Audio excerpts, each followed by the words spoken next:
Going to explain you in briefly method of sterilization, जिसके अंदर से मैक्सिमम टाइम क्वेश्चंस आते हैं।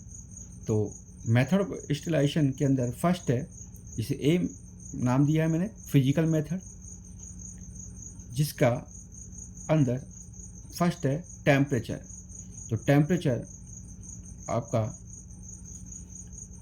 टू टाइप से, लो टेम्परेचर स्टेरिलाइजेशन और हाई टेम्परेचर स्टेरिलाइजेशन। ये लो टेम्परेचर स्टेरिलाइजेशन के अंदर आता है सनलाइट, डेसिकेशंस, ऑस्मोटिक प्रेशर, क्लियर। और हाई टेम्परेचर के अंदर दो प्रकार का होता है हाई टेम्परेचर पर स्टेरिलाइजेशन, ड्राई हीट स्टेरिलाइजेशन और मॉइस्ट हीट स्टेरिलाइजेशन।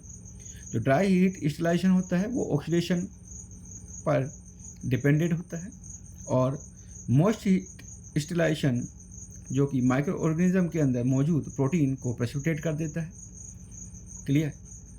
तो इस टाइप से स्टेरिलाइजेशन होता है। तो ड्राई हीट स्टेरिलाइजेशन के अंदर जो उसे इंसिनरेशन और ड्राई ओवन के थ्रू किया जाता है, और मोस्ट हीट स्टेरिलाइजेशन के अंदर बॉइलिंग वाटर, पास्चुराइजेशन और प्रेशराइज स्टीम, जिसे प्रेशराइज स्टीम जैसे कुकर, अगर हम घरों के अंदर मौजूद जो खाना बनाने का जो प्रेशर कुकर होता है तो सेम लाइक बिल्कुल सेम ही होता है।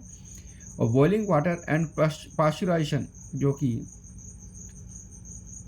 डिसइंफेक्टेंट का काम करता है, क्योंकि इसके बॉइलिंग वाटर और पास्चुराइजेशन से सभी प्रकार के माइक्रो ऑर्गेनिज्म किल्ड नहीं होते हैं, क्लियर। सम टाइप के जो बैक्टीरिया होते हैं वही किल्ड हो पाते हैं, क्लियर। तो ये हो गया फर्स्ट टेम्परेचर फिजिकल मेथड के अंदर। सेकंड है रेडिएशन, जो कि रेडिएशन टू टाइप की होती है, जिसे स्टेरिलाइजेशन किया जाता है।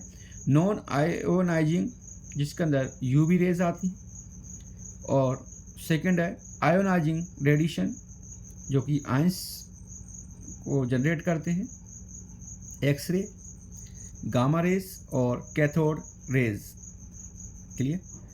और फिजिकल मेथड के अंदर थर्ड मेथड है फिल्ट्रेशन, जो कि मैकेनिकल मेथड भी कहलाता है। तो इसके अंदर आता है आपका asbestos membrane filter, sintered glass के द्वारा स्टेरिलाइजेशन किया जाता है, क्लियर, वेरी इंपॉर्टेंट है। सेकेंड मेथड है फिजिकल मेथड के बाद में आपका केमिकल मेथड, जो कि several chemical used as antiseptic and disinfectant.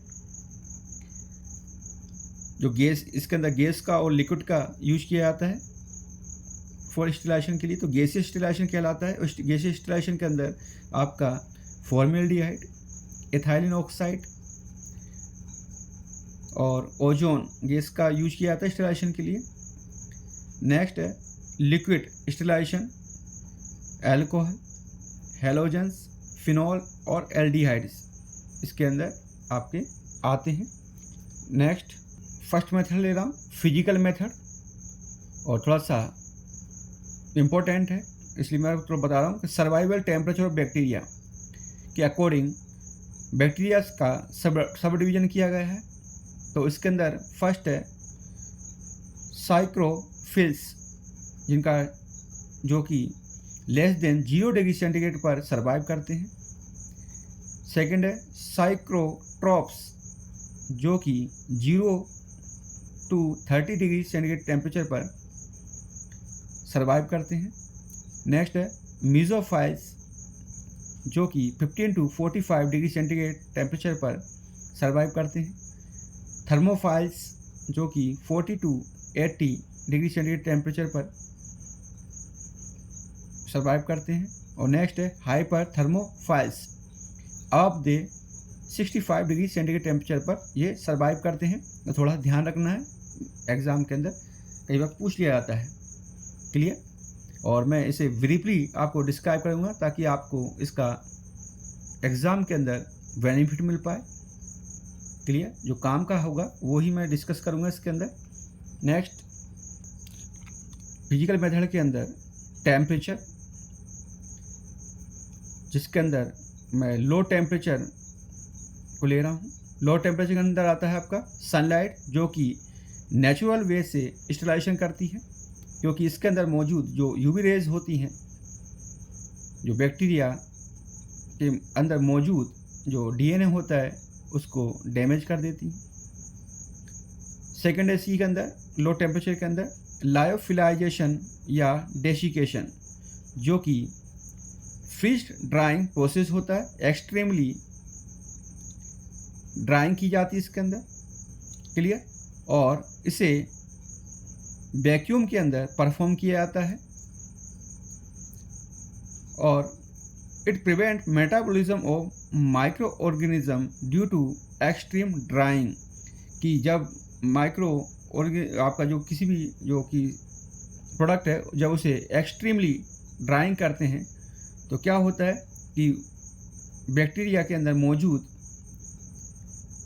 जो वाटर होता है वो बाहर निकल जाता है, और बाहर निकलने से क्या होता है कि उसकी मेटाबॉलिक जो प्रोसेस होता है वो प्रिवेंट हो जाए, स्टॉप हो जाती है, क्लियर।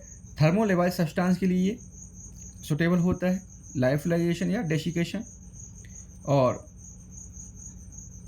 डेसिकेशन के लिए मोर सेंसिटिव होते हैं आपके गोनोकोकाई एंड मेनिंगोकोकाई। तो हमें ध्यान रखना है कि ये आपका फ्रीज ड्राइंग प्रोसेस होता है जो कि थर्मोलेबाइज सब्सटेंस के लिए सुटेबल होता है, क्योंकि इसके अंदर एक्सट्रीमली ड्राइंग की जाती है, clear. Next, osmotic pressure. Osmotic pressure के द्वारा भी स्टेलाइजेशन किया जाता है, जिसके अंदर टू टर्म्स हैं, प्लाज्मोलाइसिस डिहाइड्रेशन ऑफ सेल, और दूसरा टर्म है प्लाज्मोटाइसिस हाइड्रेशन ऑफ सेल। प्लाज्मोलाइसिस के अंदर क्या होता है कि जो सेल के अंदर मौजूद जो वाटर होता है वो ऑस्मोटिक प्रेशर के द्वारा बाहर निकल जाता है, क्लियर, जिससे क्या होता है जो माइक्रो ऑर्गेनिज्म की जो सेल होती है वो श्रिंक कर जाती है, या यू कैन से कि सिकुड़ जाती है, जिससे उसकी मेटाबॉलिक जो प्रोसेस होता है वो स्टॉप हो जाता है, जिससे उसकी ग्रोथ प्रिवेंट हो जाती है। और प्लाज्मोटाइसिस के अंदर क्या होता है कि ऑस्मोटिक प्रेशर के थ्रू हाइड्रेशन ऑफ सेल होता है, मतलब आपका सेल के अंदर जो वाटर कंटेंट को बढ़ा दिया जाता है, जिससे क्या होता है उसकी जो सेल वॉल होती है वो वस्ट हो जाती है या फट जाती है, क्लियर, तो इससे उसकी किलिंग हो जाती है। तो प्लाज्मोटाइसिस मीन्स फूलना, ध्यान रखना, कई बार एग्जाम में आता है। नेक्स्ट नोट को डिस्कस करेंगे। Low temperature decrease rate of metabolism and growth of micro organism. क्या कह रहा है कि जो लो टेम्परेचर होता है वो क्या करता है कि जो उसकी माइक्रो ऑर्गेनिज्म की मेटाबॉलिज्म एंड ग्रोथ को स्टॉप कर देता है, जिससे क्या होता है कि माइक्रो ऑर्गेनिज्म आपका रीजनरेट नहीं कर पाता है। तो इसका बेस्ट एग्जाम्पल है आपका लिक्विड नाइट्रोजन, जो कि -196 डिग्री सेंटीग्रेड टेम्परेचर पर बायोलॉजिकल प्रोडक्ट्स को प्रिजर्व करके रखता है, क्लियर, जो कि बायोसाइडल और बैक्टीरियोसाइडल होता है। तो वेरी इंपॉर्टेंट है कि लिक्विड नाइट्रोजन का जो टेम्परेचर होता है वो 196 डिग्री सेंटीग्रेड टेम्परेचर होता है। एग्जाम्पल के लिए स्पर्म का प्रिजर्वेशन लिक्विड नाइट्रोजन के अंदर किया जाता है, और कई बार कल्चर मीडिया का भी प्रिजर्वेशन लिक्विड नाइट्रोजन के अंदर किया जाता है। वेरी इंपॉर्टेंट है, पूछ लिया जाता है कई।